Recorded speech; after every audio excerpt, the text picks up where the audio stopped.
perfringens, right? There is a bacteria called as Clostridium perfringens, which has got so many names.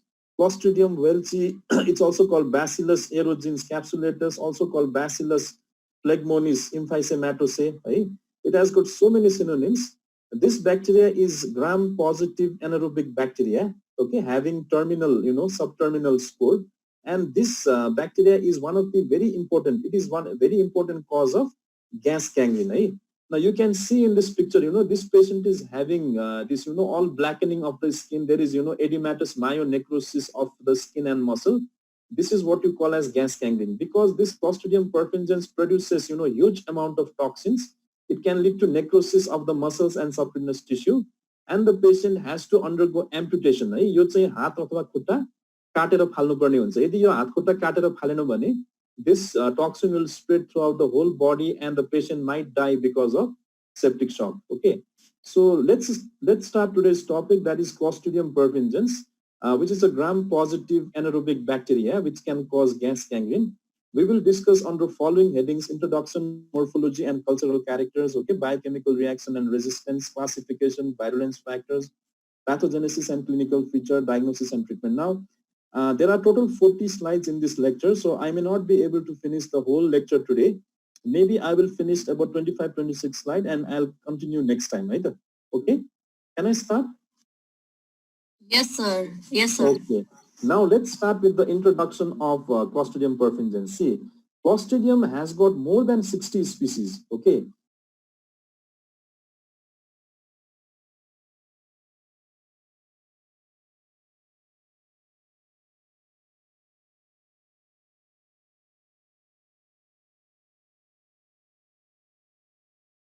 Some may cause variety of infection, okay? They can cause different kind of infection, variety of infection, okay? Because they may produce what you call as exotoxin, okay? They may produce what you call as exotoxin. So because of production of this exotoxin, they can cause variety of disease, okay? But some are also, normal flora or the commensal in the gut, okay? Now, there are organisms, there are bacteria like Clostridium perfringens, Clostridium septicum, okay? They call necrotizing infections. Okay, so they cause necrosis of the tissues in the human, necrotizing infections by producing multiple toxins. They produce so many toxins, for example, protease, phospholipase, okay, cytotoxin. Cytotoxin can destroy the cells. Protease, they can destroy, the proteinaceous, chemicals present within the human tissue. Phospholipase also, they can, destroy some of the intercellular cementing substance, okay, like this collagen, etc. Okay. So these are the chemicals or the toxins produced by this bacteria by which it can cause necrosis of human tissues. Okay. Now, Clostridium perfringens spores are found in the soil and dust. Okay. The main source of infection is the spores. The spores or the, the resting or the dormant or the inactive stage of the bacteria, it is found commonly in the soil and in the dust. So if you get any kind of injury, any kind of wound, and if your wound gets contaminated by the dust or by the soil, then it is very likely that your wound will get contaminated by the spores of Clostridium perfringens. And when it gets suitable environment, then the spores will germinate to form a vegetative bacteria, which can start to produce the toxin, which will start to multiply and cause the disease. Okay. Now you might ask me how the name Clostridium came. Okay. Clostridium name is derived from closter. Okay. Closter means spindle shape. Now it has got a spindle-like shape, okay, long shape. So that's why it is called Clostridium from the word closter, maybe the Greek word or Latin word, okay. Now, Clostridium perfringens, cause 60%. Now 60% of the causative agent of gas gangrene is Clostridium perfringens. After Clostridium perfringens, the second common organism is Clostridium novae, 30 to 40%. And then another organism called Clostridium septicum, 10 to 20%.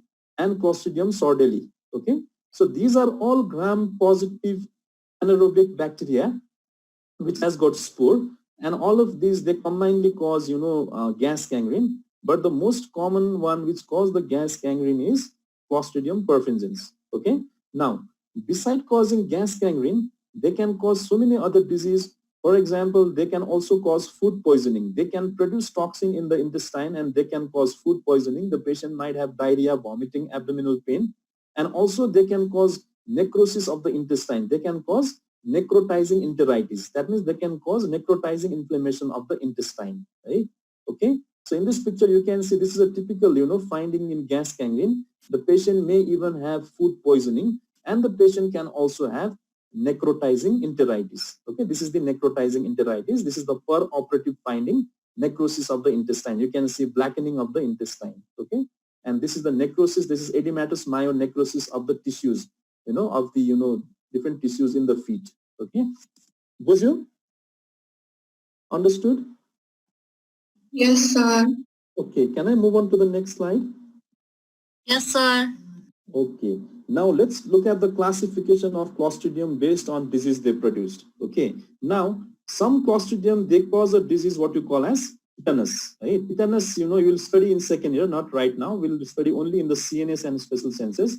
Tetanus is caused by Clostridium tetani. Then after that, gas gangrene. In gas gangrene, you have got established pathogen. Out of this, Clostridium perfringens, also called Clostridium welchi, Clostridium septicum, Clostridium novae, also called Clostridium edematans. Okay, so these are the well-established pathogen. They 100% they cause gas gangrene. Then less pathogenic, which may cause gas gangrene, Clostridium histolyticum and Clostridium phalanx. Okay, after that, doubtful pathogen. Okay, now it is still doubtful that whether this bacteria really cause gas gangrene. For example, Clostridium bifurmentans and Clostridium sporogenes. Okay, after that, it can also cause food poisoning, for example, gastroenteritis. It is caused by Clostridium perfringens type 1, okay? Necrotizing enteritis, Clostridium perfringens type C. That means these Clostridiums, they vary in their antigenic structure or some biochemical properties. That's why they have been classified into different type like type A, type B, type C, etc.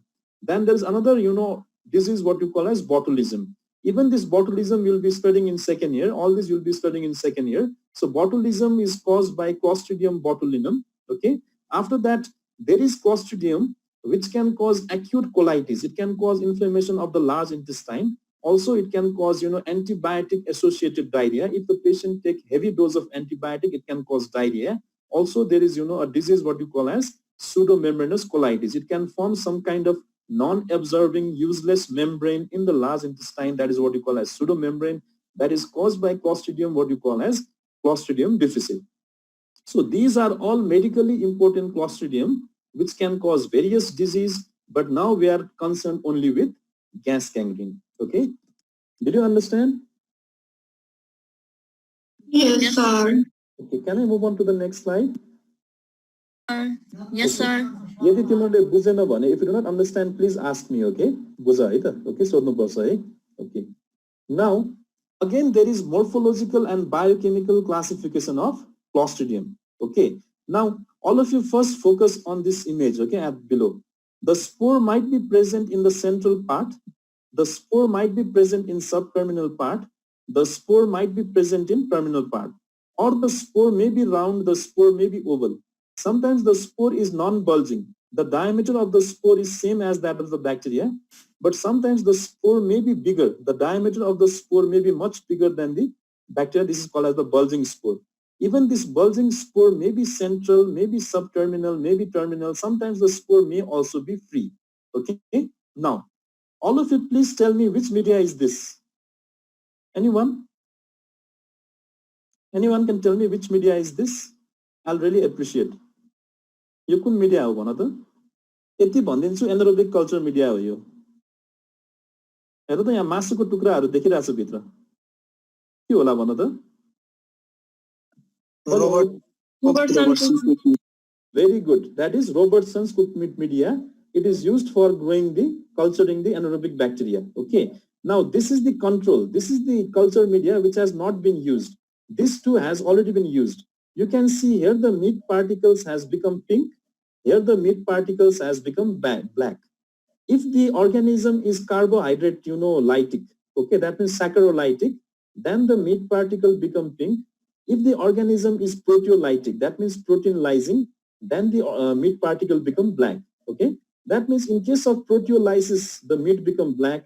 In case of saccharolysis, the meat becomes pink. Okay, so this is all the basis of classification. So based on this and this, they have classified the Clostridium. Central or subterminal spore having Clostridium. Okay, which are proteolytic: bifermentins, botulinum ABF, histolyticum, sordelli, sporogens. Now saccharolytic predominating: Clostridium perfringens, septicum, Chauvoi, and Novi. Okay. After that, saccharolytic but not proteolytic, totally saccharolytic: Clostridium phallax, Clostridium botulinum, CDE. Okay. After that, those Clostridium having oval and terminal spore. Okay, to oval and terminal. Saccharolytic predominating, you have got Clostridium difficile. Okay. Saccharolytic but not proteolytic, Clostridium tertium. Neither proteolytic nor saccharolytic, you have got Clostridium cochlearum. Okay. After that, Clostridium having spherical and terminal spore, slightly proteolytic but not saccharolytic. In this, you have got Clostridium titani. Saccharolytic but not proteolytic. Okay. Clostridium titanomorphum and Clostridium sphenoid. Okay. Now, forget about other Clostridium. We are focused only in Clostridium perfringens, which has got central or subterminal spore, which is saccharolytic predominant. Okay. So based on the type of lysis it causes, proteolysis or saccharolysis, and based on the location of the spore, we can classify Clostridium. Okay. Did you understand? Hello. Yes, sir. Okay. Can I move on to the next slide? Yes, sir. Okay. Now, who discovered Clostridium perfringens? You know, two scientists. You know, the credit goes to two scientists, one from UK, George Newton from UK, and another fellow called as what is his name, Welch. Okay, Welch from US. Okay, so these two scientists, they were able to discover this Clostridium perfringens, and also they cultured the Clostridium perfringens in anaerobic culture media. So Welch and Newton in 1892, okay, they discovered this. But originally it was cultivated by another fellow called as Acalme in 1891. Okay, maybe he was able to culture, but he was not able to demonstrate it in the culture media. Later on, again, these two scientists, they demonstrated the bacteria as well as they cultured. That's why the credit goes to these two scientists for the discovery of Clostridium perfringens. Okay, did you understand? Yes, sir. Yes, sir. Okay, can I move on to the next slide? Yes, sir. Okay, now let's talk about the morphology and cultural characters of Clostridium perfringens. Okay, so they are large stout.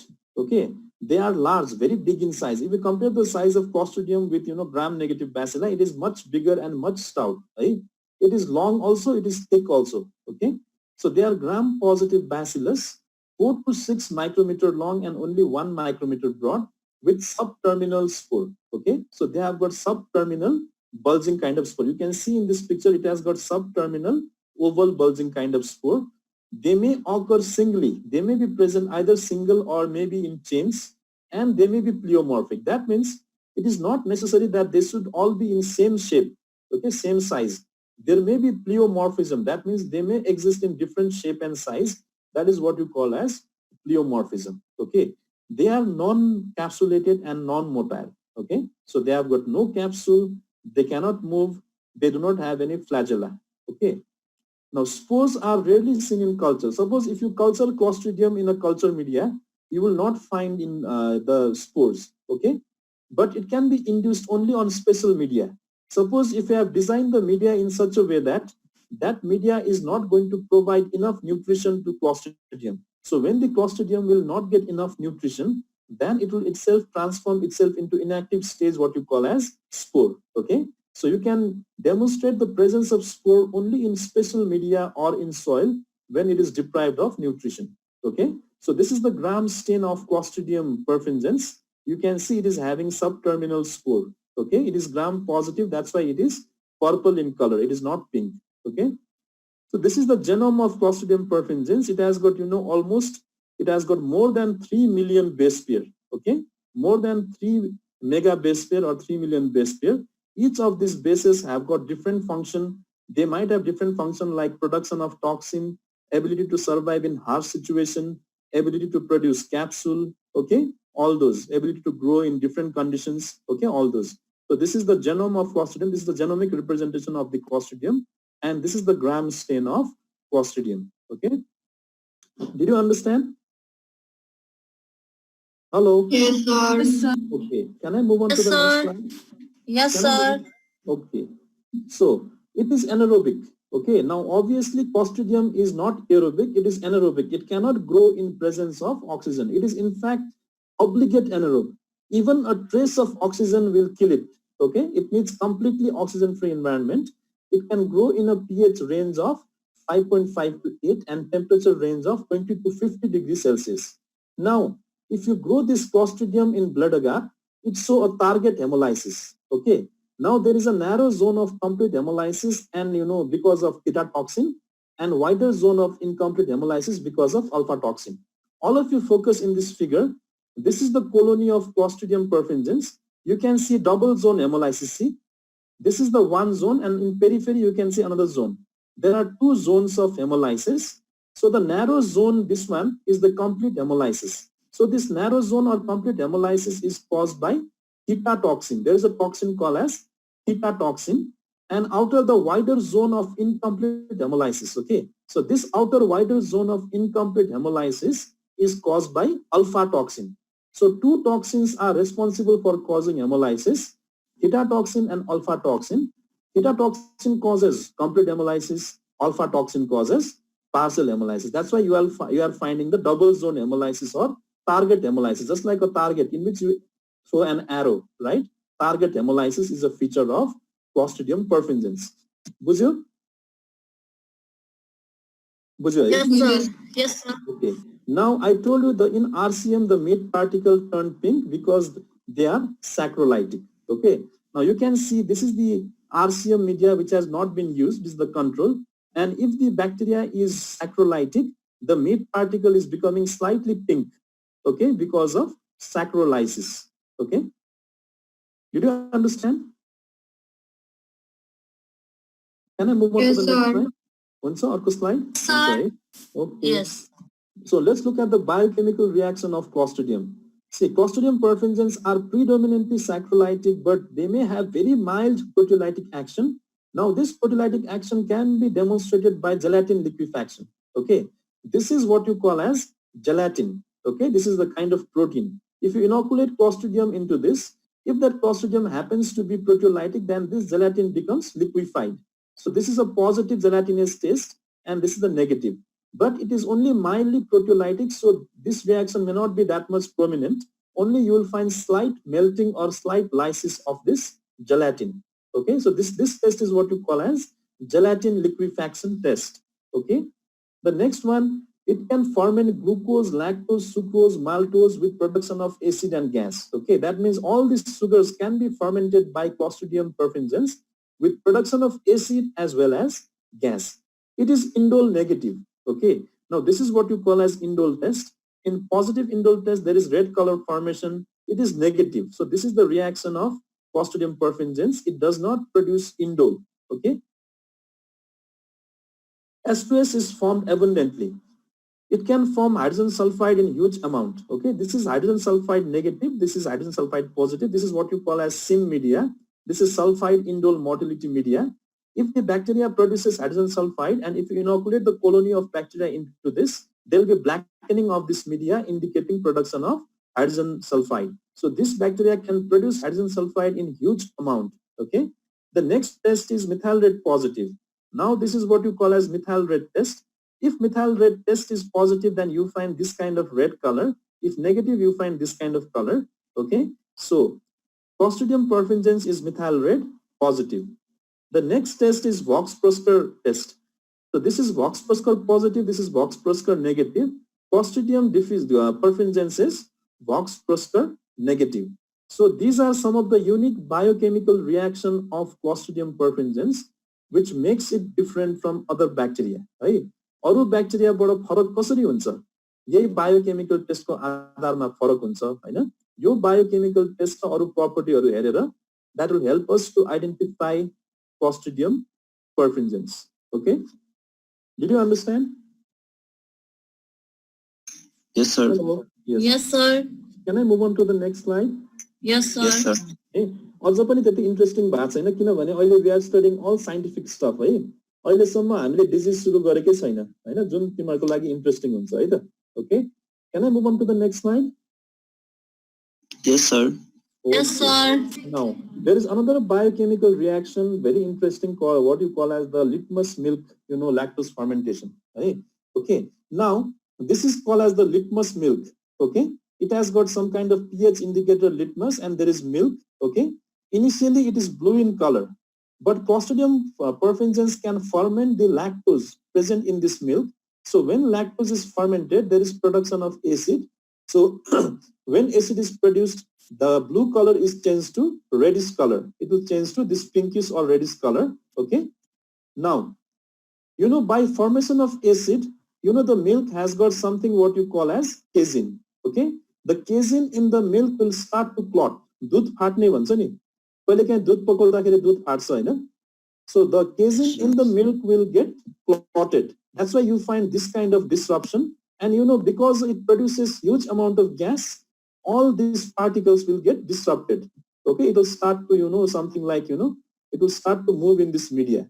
Okay, so that kind of fermentation of lactose with, formation of acid clot with, movement of all these particles is called as stormy fermentation. Okay, so stormy fermentation of lactose and changing of litmus milk from blue to red or blue to pink is another important biochemical reaction of Clostridium perfringens.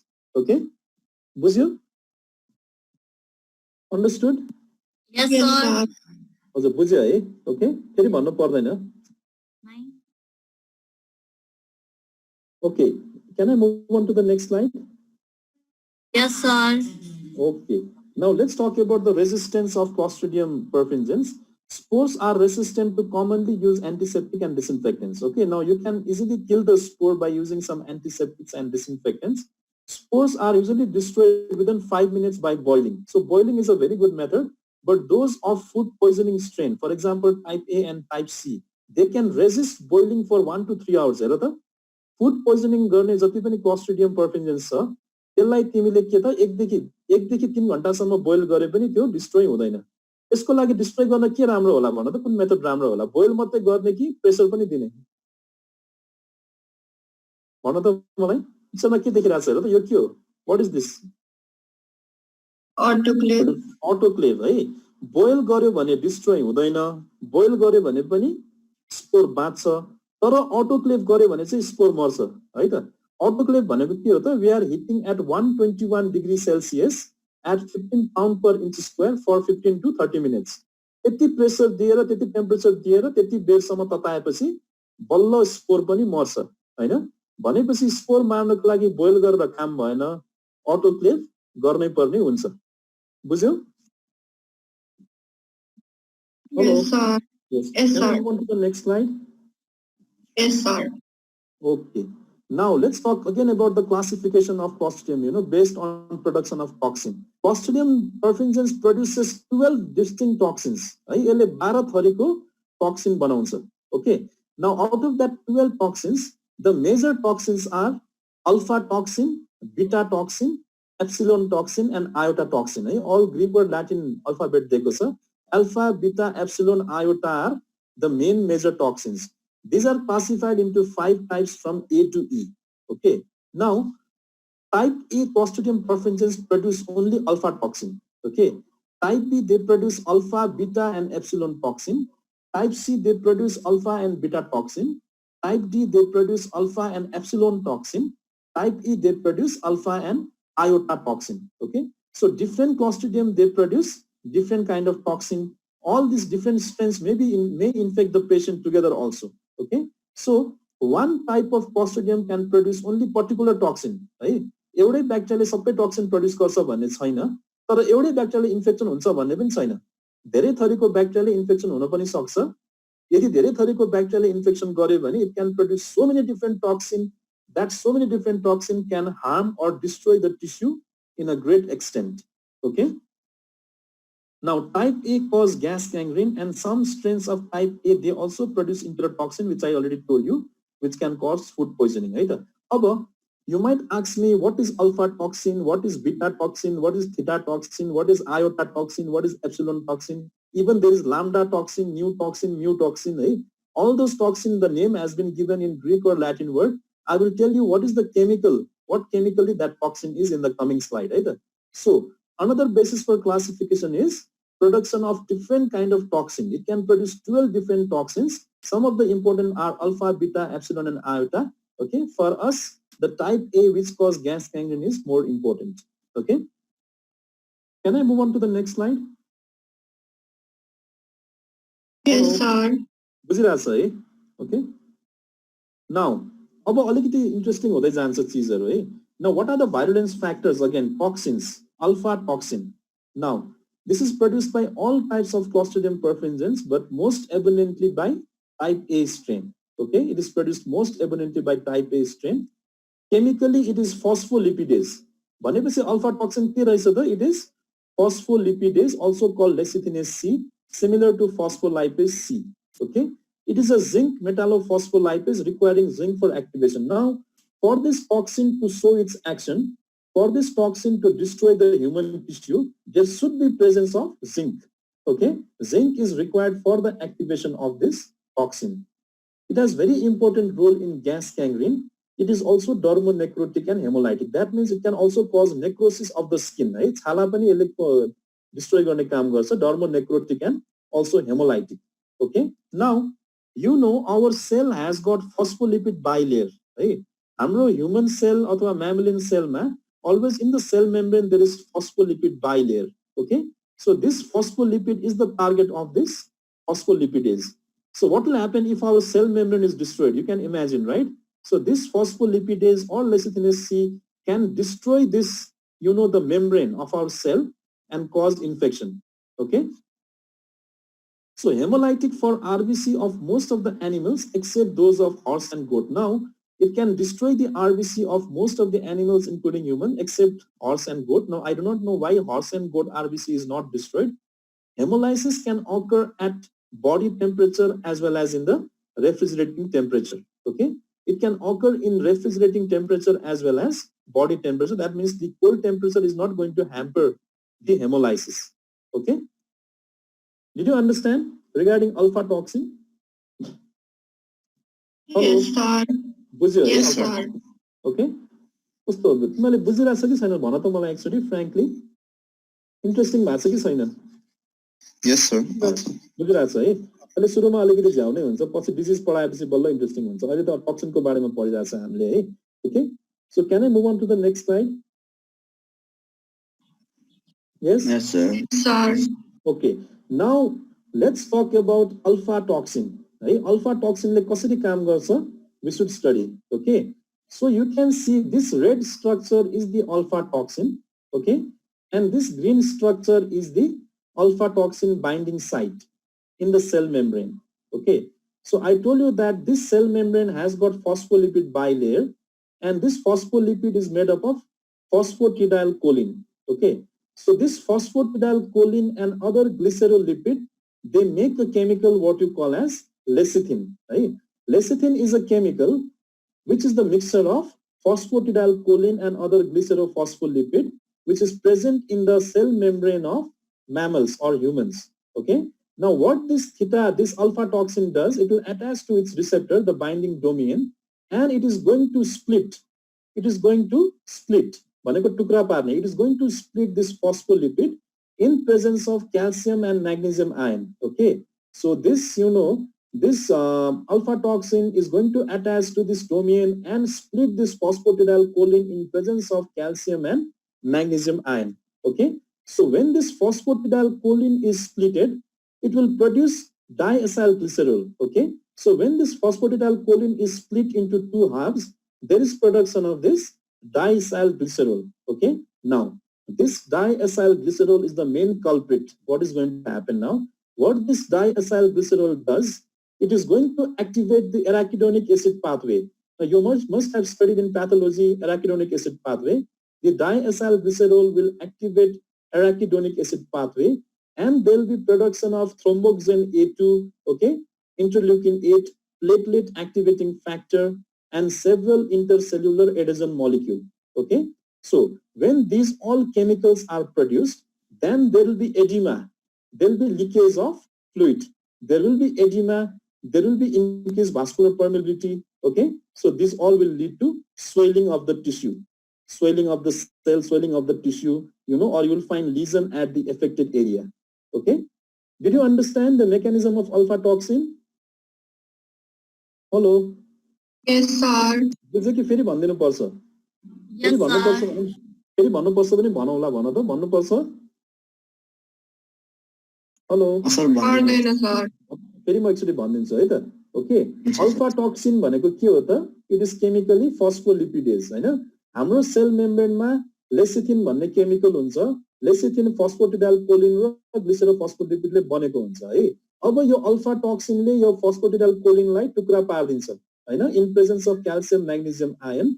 फस्फोटिडाइल choline टुक्रियो भने diacyl glycerol भन्ने एउटा chemical बन्छ जसले arachidonic acid पाथवेलाई activate गर्छ.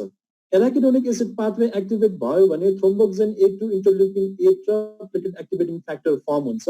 यो firm भएपछि के हुन्छ त? अब एडिमा हुन्छ, अब फ्लुइड लिकेज हुन्छ, इन्क्रिज भास्कुलर पर्मेबिलिटी हुन्छ, एडिमा हुन्छ. त्यही कारणले गर्दाखेरि ग्यास ग्याङ्ग्रिनमा एडिमा र इन्क्रिज भास्कुलर पर्मेबिलिटी भएको रहेछ है. बुझ्यो अब? हेलो sir, बुझ्यो sir. बुझ्यो है. Can I move on to the next slide? Yes, sir. Yes, sir. Now how do you detect alpha toxin? अब अल्फा टक्सिनलाई हामीले इन भिट्रो कसरी देखाउने, डेमोन्स्ट्रेट गर्ने हैन? अल्फा टक्सिन देखाउने रियाक्सनलाई it is called as Nagler's reaction है त. That reaction is called as Nagler's reaction. Now in order to perform Nagler's reaction we need a special media.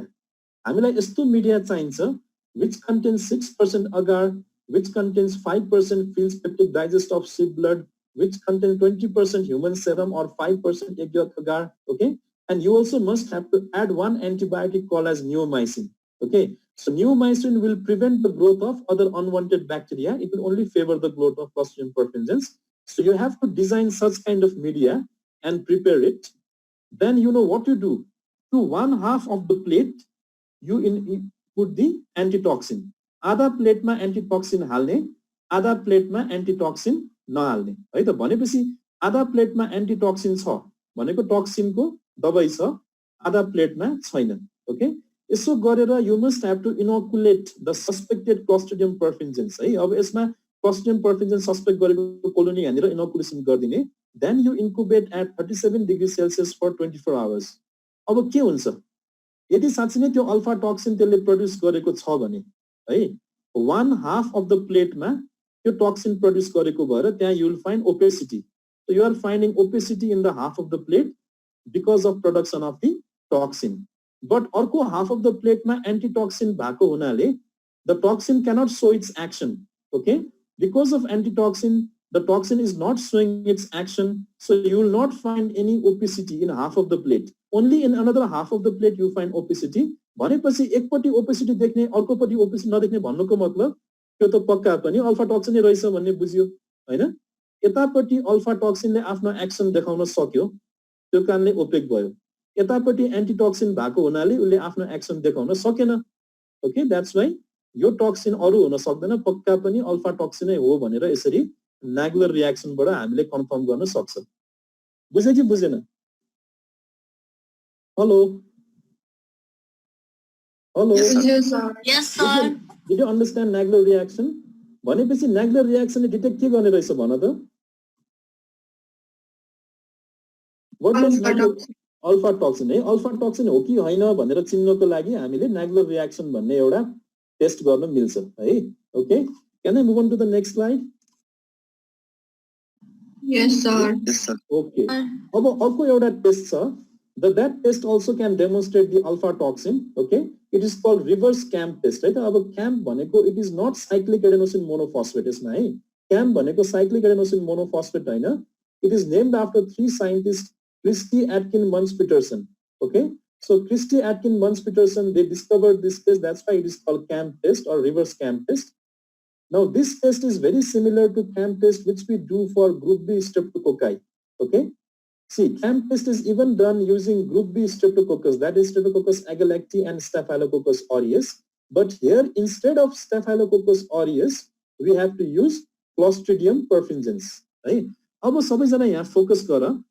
हामीले के गर्ने भन्दाखेरि this is the blood agar. Okay, this is blood agar.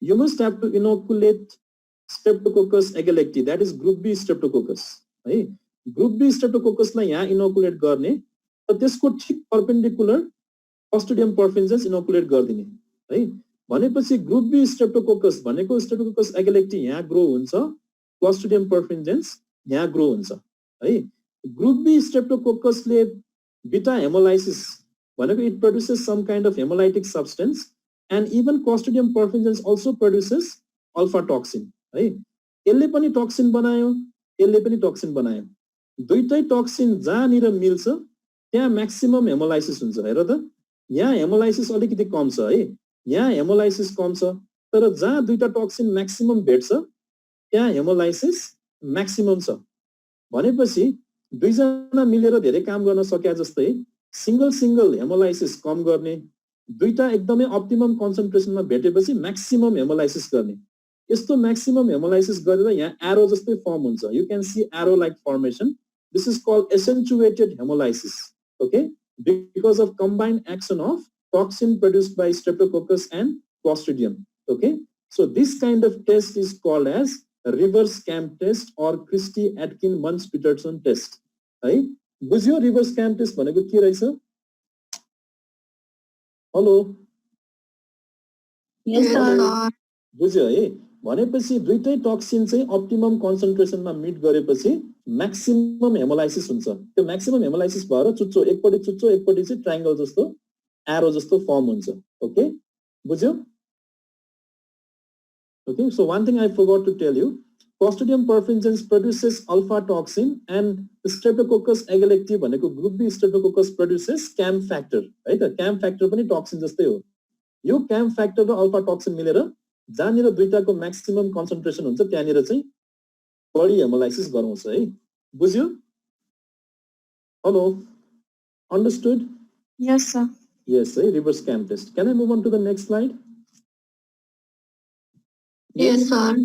okay now other toxins other major toxin beta toxin epsilon toxin iota toxin they have got necrotizing properties right then after after this major toxin that is beta epsilon and iota which has got necrotizing properties even there are some minor toxins like gamma toxin and eta toxin they have got minor lethal action delta toxin hemolytic eta toxin is oxygen labile okay it is oxygen labile it cannot work in presence of oxygen and they are very similar to streptolysin O even Streptococcus produces a hemolytic chemical called as streptolysin O this theta toxin is very similar to that streptolysin O which can also cause hemolysis okay after that kappa toxin okay is collagenase which can destroy the collagen in the tissue lambda toxin is protease and gelatinase new toxin is hyaluronidase okay which can destroy the hyaluronic acid in the joint okay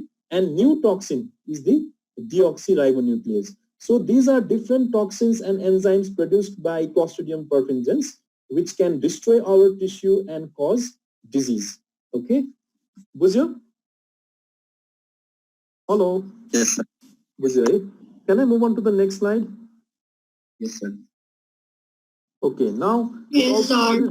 enterotoxin I told you it can produce type A can produce enterotoxin that enterotoxin can cause diarrhea and food poisoning now beside toxin there are so many other substances which can also contribute in the pathogenesis and disease it has got hemagglutinin it has got neuraminidase it has got fibrinolysin hemolysin histamine a burst factor okay which has got specific action on the muscle even circulating factor which can cause increase in the adrenaline sensitivity in the capillary bed okay and also it has got phagocytic inhibiting properties so these all are the factors which all contribute in the pathogenesis and disease and that this chemical called as neuraminidase promotes capillary thrombosis okay so when there is capillary thrombosis then there won't be proper blood supply to the tissue and the tissue might undergo some kind of ischemic necrosis okay so those toxins and these all factors which is present in Clostridium perfringens all contribute in the disease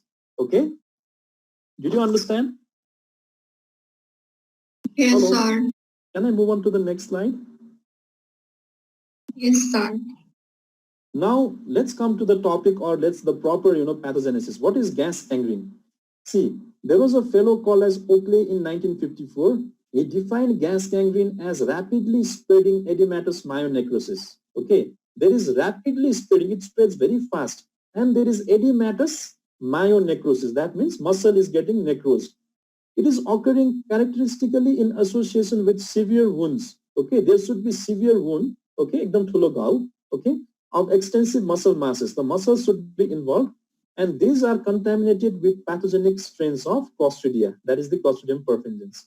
भनेको मसलमै necrosis हुन्छ, muscle अथवा चाहिँ स्किनहरु swelling हुन्छ, because it spreads very very fast, because that wound or that lesion was contaminated by the pathogenic strains of Clostridium perfringens. Okay, so it has got different names: malignant edema, anaerobic myositis, also called clostridial myonecrosis. Okay, so this is the definition of gas gangrene. Sometimes they might ask you in Viva or even in the exam, what is gas gangrene? This is how you define the gas gangrene. Okay, can I move on to the next slide? Hello. Yes, sir. Okay. Now, Yes, sir. there was a fellow called as MacLennan. He distinguished three types of anaerobic wound. है कुनै पनि anaerobic bacteriaले wound infection गराउँछ भने त्यो तीन थरीको हुन सक्छ. First one is simple wound contamination. Okay, in simple wound contamination there is no invasion of the underlying tissue. अलि माथि मात्रै घाउ हुने, तलको मसलहरु के पनि इन्भल्भ हुँदैन. खाली घाउ निको हुन अलिकति लामो समय मात्रै लाग्छ. Only some delay in wound healing. So this picture shows the example of simple wound with no contamination. Okay, then you have got second one is anaerobic cellulitis. Okay, so tell me, what is cellulitis? Can anyone tell me what is cellulitis? Cellulitis is the inflammation of subcutaneous tissue. Okay, so anaerobic cellulitis in which the Clostridia invade the fascia. So do you know what is superficial fascia? All of you see in this picture. Can you see this white structure? A white net-like structure in this picture, all of you? Dexa? Hello? Hello? Yes, sir. Can you see a white net-like structure in this picture? Yes? Dekho? Yes, sir. Yes, So that sir. is what we call as fascia. Okay, fascia bhaneko त्यो. So in case of second type of infection, that is anaerobic cellulitis, this fascia can be involved beside the skin. Okay, it can invade this fascia, but not the muscle. Just below the fascia, you can see muscle. Okay, भनेको infection fascia सम्म पुग्छ, superficial fascia, deep fascia, तर muscle सम्म पुग्दैन. Okay, muscle सम्म पुग्दैन र पुरै हात खुट्टा इन्भल्भ पनि हुँदैन. Okay, this is called as anaerobic cellulitis. बुझ्यो anaerobic cellulitis? बुझ्यो? बुझ्यो, सर. बुझ्यो है? भनेपछि only fascia सम्म मात्रै पुग्छ, muscle सम्म पुग्दैन है. So it is also example of cellulitis. See, only the skin and fascia has become black, not the muscle.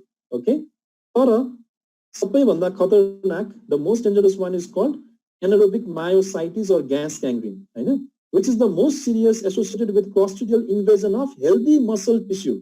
है, माथि चाहिँ muscle इन्भल्भ हुँदैन, खाली fascia मात्रै हुन्छ. यसमा चाहिँ fascia त भइ नै हाल्छ, muscle पनि हुन्छ. अब muscle इन्भल्भ भएपछि there will be production of excess amount of exotoxin, हैन, अनि पुरै हातखुट्टा इन्भल्भ भएर पुरै हातखुट्टाको muscle चाहिँ कुहिएर अथवा नेक्रोसिस भएर त्यसलाई काटेर हटाउनु पर्ने, काटेर फ्याक्नु पर्ने हुन सक्छ.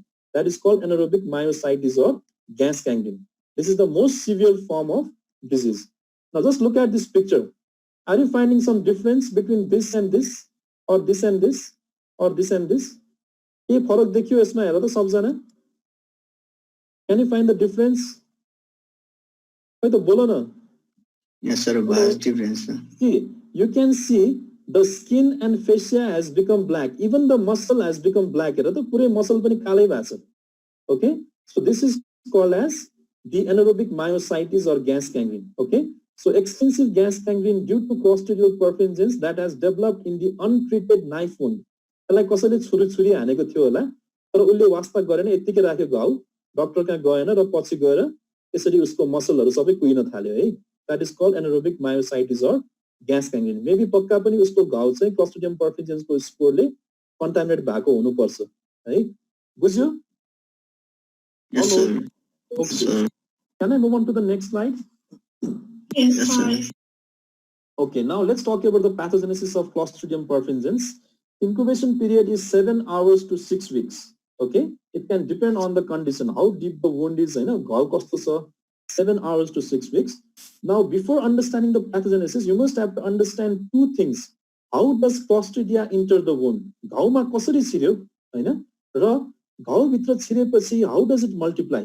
यो घाउभित्र छिरेपछि कसरी multiply भयो, कसरी toxin भयो, के कन्डिसनले यसलाई फेभर गर्यो, हैन? What condition favored? That you should know very properly, है त? Okay? Can I move on to the next slide? Yes? Yes, sir. Yes, sir. Okay. Now, how does Clostridia enter the wound? कसरी छिर्यो भन्दा road traffic accident, Hahn? You can have road traffic accident, trauma, gunshot wound, है? बन्दुकले हान्ला, knife अथवा sharp object stab, war injuries, disaster, Hahn? So these are the factors, which can lead to entry of, Clostridium into the wound. Okay, road traffic accident, gunshot, knife. Okay, even medical procedure. Suppose if you are doing medical procedure, not applying any aseptic precaution, right? Even doctors should wear gloves properly, should wear mask. Otherwise, it can introduce infection to the patient. Example, amputation. Suppose कहिलेकाहीँ हातखुट्टा काट्नुपर्ने हुन्छ जस्तै diabetes मान्छेहरुमा यो पनि गर्दाखेरि if you don't apply any aseptic precaution, then it can lead to infection causing gas gangrene. Even injection, okay? Sometimes people, they might be intravenous drug abuser, they might use unsterile syringe, है?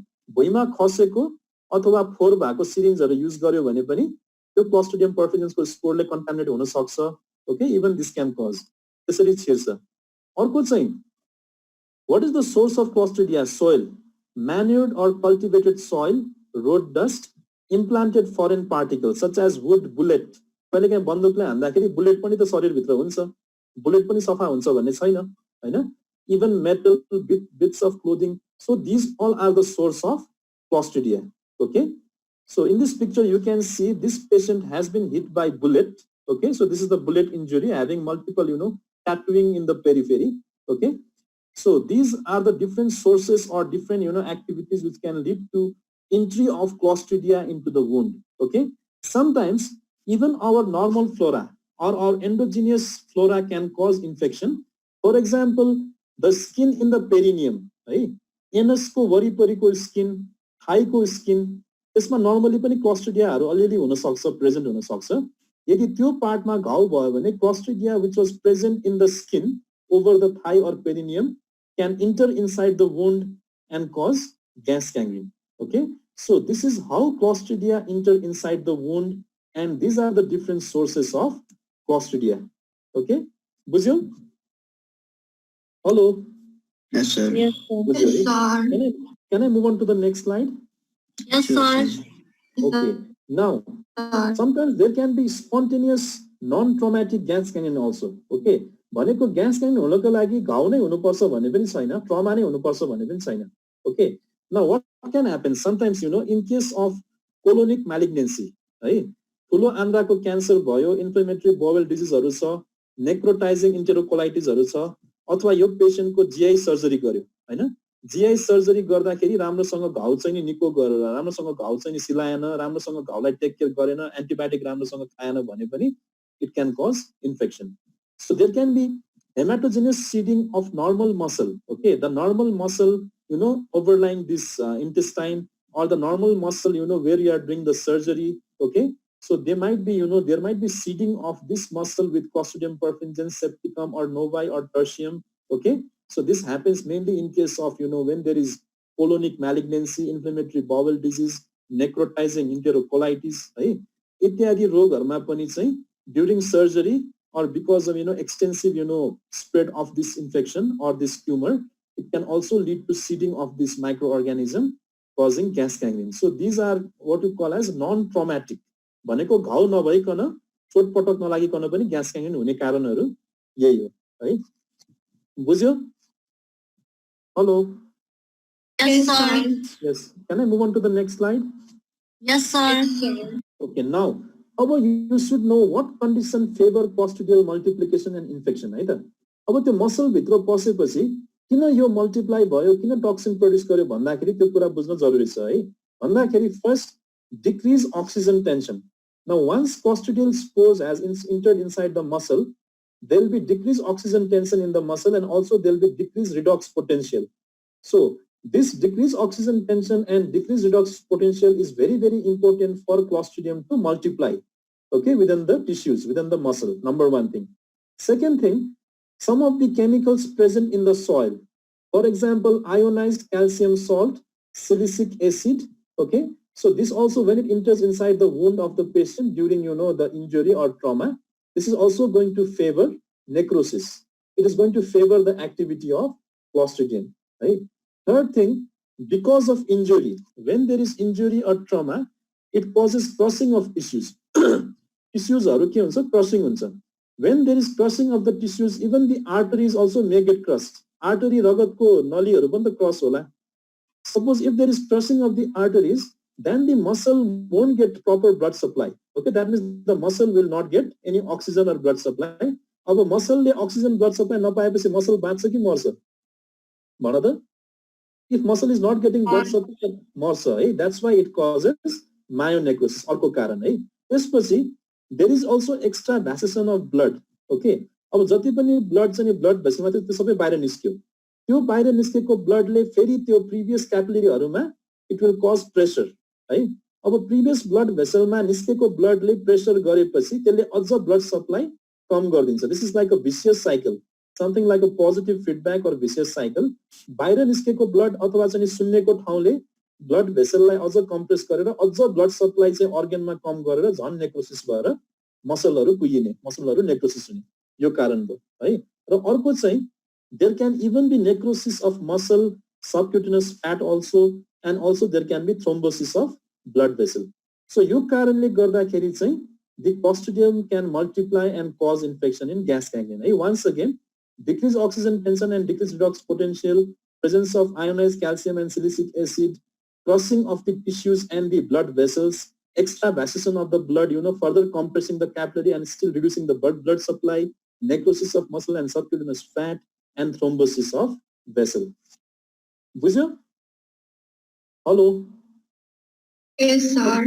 So if you want Yes, to understand, if you want to understand the pathogenesis of Clostridium perfringens, these are very necessary point. किन हुन्छ हैन, किन हुन्छ, कसरी हुन्छ, that is very important. Okay, can I move on to the next slide? Yes, sir. Okay, now so chemical changes in anoxic muscle. So what will happen if the muscle is not getting blood supply, or if the muscle is not getting oxygen, then muscle will try to synthesize its own nutrition. Right? Muscle ले एउटा alternative बाटो खोज्छ. There will be glucose fermentation and liberation of amino acid from proteins, provide ideal environment for anaerobes. See, अब glucose fermentation भइराछ, glucose fermentation हुने, amino acid हरु liberate हुने, त्यसले गर्दाखेरि झनै यसले मसललाई भन्दा पनि एनारोबिक ब्याक्टेरियालाई फेभर गरिरहेको छ. Okay, it is further favouring the proliferation of anaerobic bacteria. भनेको एउटा काम गर्न खोज्छ अर्को हुन्छ है. मसलले आफै न्युट्रिसन बनाउन खोज्छ by glucose fermentation and by breaking of the protein to release amino acid, but they are instead providing nutrition to the anaerobic bacteria. Okay, अर्को extravasated haemoglobin and myoglobin are reduced. अब जुन haemoglobin र myoglobin blood भेसलबाट बाहिर निस्केको छ, they are not in oxidized form, they are in reduced form, and when they are reduced they cannot carry oxygen. मलाई एउटा कुरा भन, हेमोग्लोबिन को काम के हो भन त? what is the function of hemoglobin? What is the function of hemoglobin भन त? Anyone? Carry oxygen. Yes, the function of hemoglobin is to carry oxygen. तर यहाँ के भएको छ हेर, जुन हेमोग्लोबिन ब्लड भेसलबाट बाहिर निस्क्यो त्यसको अक्सिजन क्यारिङ क्यापासिटी गयो. अब उसले अक्सिजन क्यारी गर्नै सक्दैन. यदि हेमोग्लोबिनले अक्सिजन क्यारी गर्न सकेन भने, यदि ब्लड फ्लो भयो पनि काम भयो त? भएन. Okay, so this seizes the capacity of haemoglobin to carry oxygen. As aerobic oxidation is halted, anaerobic reduction of pyruvate to lactate occurs. अब when there is anaerobic reaction, because of formation of lactate from pyruvate, that will still further reduce this potential, redox potential. So when there is decrease in redox potential, when the hemoglobin ceases to carry oxygen, then it is further creating environment suitable for Clostridium perfringens. Oxygen भयो भने त Clostridium perfringens बाँच्न गाह्रो होला, तर अक्सिजनै भएन भने झन् उसलाई बाँच्न सजिलो हुन्छ. So these all factors है, यो सबै कारणले के त उसलाई फेभर भइराछ है. And Last but not the least, the most important one, it is the toxin. We talked about alpha toxin, beta toxin, theta toxin, kappa toxin, lambda toxin, iota toxin, epsilon toxin, mu toxin. Then we also talked about hemagglutinin, neuraminidase, you know. So many toxins are there. So यो सबै कारणले गर्दाखेरि चाहिँ Clostridium perfringens त्यहाँ multiply भएर destroy गर्ने रहेछ. Okay, बुझ्यो? Hello, बुझ्यो सर. बुझ्यो है? So this is the pathogenesis. Okay, र अर्को एउटा लास्ट एउटा स्लाइड देखाएर म तिमीलाई आज छोडिदिन्छु है त. ओके, अब अल्फा टक्सिन क्यान कज अक्लुजन अफ ब्लड भेसल है. अल्फा टक्सिनले ब्लड भेसल अक्लुजन अथवा थ्रोम्बोसिस गराउन सक्छ. कसरी गर्छ त्यसको मेकानिजम भनिदिन्छु है त. Okay, now aggregation of platelet and neutrophil within minutes is mediated by alpha toxin. Okay, so alpha toxin को capacity के हुन्छ भन्दाखेरि alpha toxin can activate platelet adhesion, okay, molecule, that is GP2B3A हैन. एउटा platelet adhesion molecule भन्ने हुन्छ GP2B3A. It is also called as fibrinogen receptor, and there is upregulation of leukocyte CD11B and CD18. Okay, there is upregulation of the receptor. So binding of fibrogen, so this has got, you know, this platelet has got, this is the platelet and this is the leukocyte. Okay, platelet has got GP2B3A, okay, and leukocyte has got this CD11B and CD18. Okay, so what will happen? This alpha toxin will upregulate platelet p-selectin. Okay, so this platelet p-selectin is upregulated, and this, you know, platelet selectin glycoprotein ligand 1 will also, you know, bind.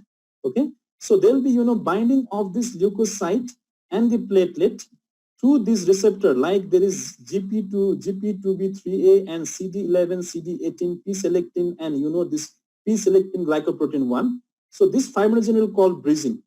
So what is basically happening here? This fibrinogen is causing, you know, linkage or the binding of platelet with leukocyte. Okay, so when platelet, does platelet normally bind with leukocyte or WBC? No. No, platelet does not normally bind with leukocyte, but since platelet has got GP2A3B and, you know, leukocyte has got CD11B and CD18, and there is fibrinogen, and this alpha toxin can, you know, upregulate this p-selectin of platelet and this p-selectin glycoprotein. There will be union of platelet with leukocyte. So when this platelet would start to, you know, attach with leukocyte, so many platelet, millions of platelet will unite with millions of leukocyte. They will form a big structure. Okay, that big structure can block the blood vessel. That big structure can block the blood vessel and cause thrombosis of blood vessel, further supplying less oxygen and blood to the organ or the muscle, causing muscle necrosis. अब बुझ्यौ? Hello? Yes sir. बुझ्यो sir. भनेपछि alpha टक्सिनले के गर्दो रहेछ त? Alpha toxin is going to upregulate platelet p-selectin. Okay, and it is going to, you know, and it's binding to leukocyte p-selectin glycoprotein. भनेपछि ल्युकोसाइटमा भएको यो केमिकल र यो केमिकललाई यसले अपरेगुलेट गरिदिन्छ र बाइन्डिङ पनि गरिदिन्छ. हो यही कारणले ल्युकोसाइट र प्लेटलेट यसरी बाइन्ड भएर अथवा चाहिँ यो फाइब्रोजनले दुईटाको ब्रिजिङ गरिदिएर धेरै ल्युकोसाइट र धेरै प्लेटलेट एकअर्कासँग बाइन्ड भएर एउटा थ्रोम्बस जस्तो मास बनाएर त्यसले ब्लड भेसललाई ब्लक गरेर मसललाई फर्दर ब्लड सप्लाई कम गराएर मसललाई मार्दिन्छ. अब बुझ्यौ? Yes sir. बुझ्यौ? Yes sir. आजलाई यति नै गरौँ, फेरि तिमीहरूलाई यसपछि बुझ्न गाह्रो हुन्छ है.